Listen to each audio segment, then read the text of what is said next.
Soit salut tous mes abonnés, comment vous allez? Je pense que vous allez bien. Dieu merci. Je vais très bien. Aujourd'hui, j'étais tellement pris. Donc, à cause de ça, vraiment, c'est dosé. C'est la fête, il faut courir de gauche à droite. Bien. C'est très important. Communiqué de Emmanuel Macron. Au Tchad et au Sénégal, l'armée française reste par la force. Et si les gars s'amusent, on va leur montrer de quoi on est capable. Si la Côte d'Ivoire aussi veut jouer le jeu, on va les montrer de quoi on est capable aussi. Bon, ça c'est communication d'Emmanuel Macron avec la VAR. Bien. Je dépose ça d'abord, je vais décortiquer ça après. Lieutenant Antoine porté disparu. Lieutenant Antoine porté disparu. Lieutenant du proche de Laurent Gbagbo. Le combat. Ce que je n'arrive pas à comprendre dans ce test, c'est que je n'arrive pas à comprendre pourquoi à chaque fois c'est nos gars qui disparaissent. Un lieutenant qui n'a pas pris lui-même sa voiture, il a pris le car. Et le car était rempli. Et c'est le lieutenant seul qui a été enlevé dans le car. Mes chers parents, cette affaire, on dit ça comment? Mais la question, c'est que pourquoi à chaque fois c'est nous, nos gars, qu'on les enlève à chaque fois? C'est ça que je n'arrive pas à comprendre. Pourquoi à chaque fois c'est nous? Un car qui est rempli et c'est le lieutenant seul qui a été enlevé dans le car. Et jusqu'à présent, on n'a pas encore trouvé le lieutenant. Avec la VAR va nous indiquer. Mes chers patriotes, êtes-vous sûr que c'est normal un lieutenant qui était en exil, qui a décidé de rentrer dans son propre pays, qui est porté disparu dans le car? Et quand tu vas parler, il y a d'autres qui vont trouver, est-ce que toi tu es ivoirien? Est-ce que toi tu n'es plus au pouvoir? Mais ma réponse c'est que, et ma question c'est que pourquoi à chaque fois c'est pour nous là qu'on les enlève? C'est pour nous là qui meurent. C'est ce qui est le réel. C'est ma question que je pose. Je n'ai pas accusé quelqu'un, mais c'est ma question que je pose. Pourquoi c'est nous, nos gars, qui meurent? Pourquoi c'est nous, nos gars, que les gens les enlèvent? Pourquoi c'est nous, nos gars, que les gens les emprisonnent? C'est ma question. C'est ma question. Là, il faut que je prenne l'essence parce que c'est bien dosé. Oui, ça c'est ma question que je pose. Ça c'est le pourquoi. Je n'arrive pas à comprendre.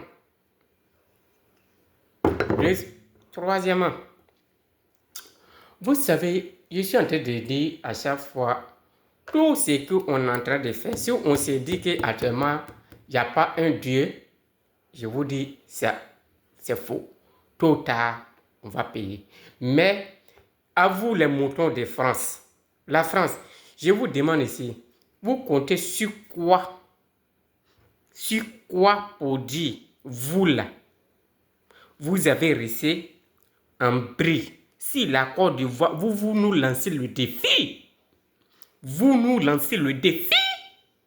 En tant que nous les Africains, vous avez le culot de nous lancer le défi.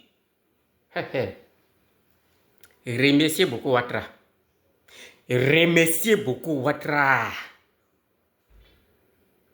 Vous nous lancez le défi. Vous nous défiez maintenant. Remerciez beaucoup Ouattara. Mais tout tard, vous avez lu les Français, vous avez lu mais je ne vais pas être long, on va passer par la VAR.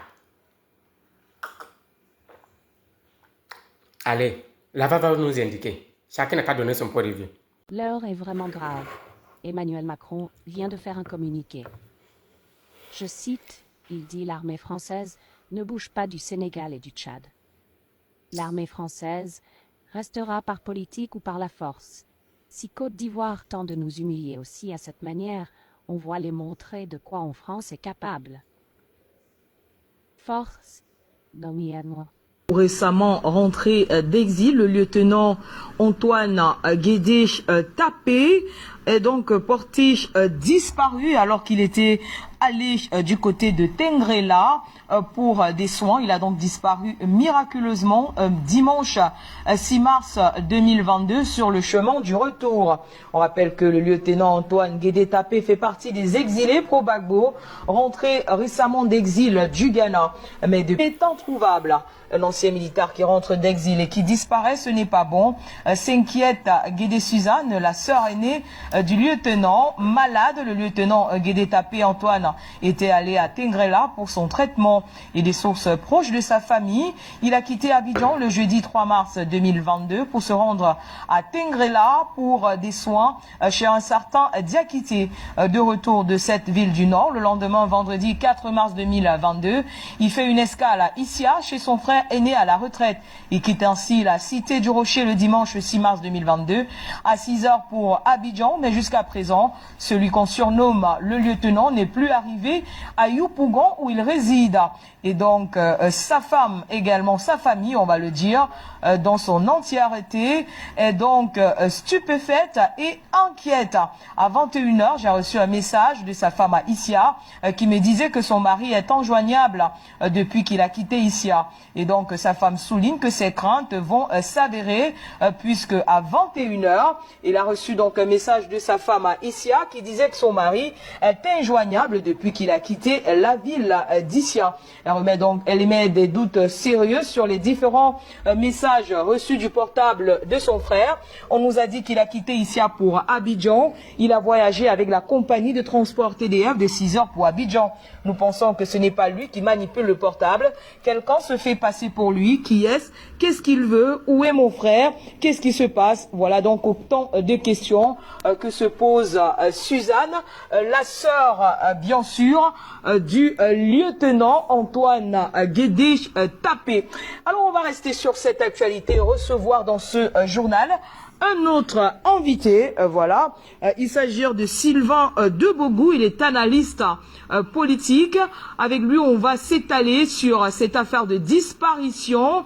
Alors, Sylvain Debogou, qu'en est-il du lieutenant Antoine Guédé Tapé? Où est-il passé? Sa famille s'inquiète de jour en jour. Bonsoir Afrique Média, bonsoir à vous qui faites le gros du travail. Le cas du lieutenant Guédé, je dirais, n'est pas un cas isolé. Cela symbolise la violence et la disparition des Ivoiriens qu'on a toujours soupçonné d'être pro-Gbagbo. Et c'est cela. Tous ceux qui reviennent en Côte d'Ivoire ou bien qui retournent en Côte d'Ivoire ne sont pas en sécurité. Ils sont surveillés. Et lorsqu'ils rentrent en Côte d'Ivoire, on a vu les ABI, on a vu tous ces militaires qui, en tout cas, croupissent jusque-là en prison et qui sont enlevés. Sinon, pour un lieutenant qui a pris un transport, je dirais, public, il n'allait pas disparaître. S'il disparaît, il n'est pas seul dans ce cas, dans ce véhicule qu'il a pris. Alors, c'est les pratiques du pouvoir génocidaire, comme nous l'avons toujours décrié, de Alassane Dramane Ouattara qui continue, qui enlève toujours tout ce qu'il soupçonne nuitamment, qu'il déplace nuitamment de prison en prison, dans des prisons de forfaiture. C'est cela. Donc pour nous, le lieutenant Guédé n'est pas mort, il n'a pas disparu de lui-même avec sa propre volition. Simplement, il faut dire qu'il a été enlevé, comme d'autres ont été déjà enlevés. Ces lieutenants, ces militaires, ces soldats, ces généraux qui croupissent